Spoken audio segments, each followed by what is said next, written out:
À la fin de la conférence, il y a une jeune femme qui vient me voir. Elle me dit, c'est fou parce qu'il y a des réunions qu'on organise dans mon travail.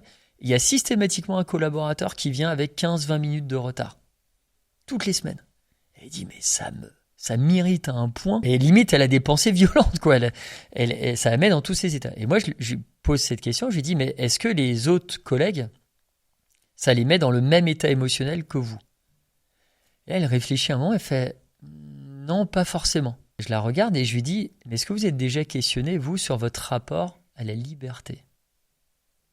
Et là, elle comprend pas trop le truc. Quelques semaines plus tard, elle me recontacte. Elle dit, est-ce qu'on peut s'appeler? Elle dit, mais en fait, ce que vous m'avez dit là, ça m'a parlé parce que, effectivement, je me suis dit, mais quelque part, cette personne s'octroie la liberté de venir en retard. Et moi, il se trouve que moi, j'ai pas de liberté dans ma vie. Et les enfants avec mon conjoint, c'est moi qui m'en occupe tout le temps. J'ai abandonné toutes mes passions. Lui, il fait ce qu'il veut, globalement. Et j'ai pas une zone de récup. J'ai pas de sas de décontagion émotionnelle dans mon quotidien. Un truc qui me fait plaisir, qui résonne avec qui je suis, etc.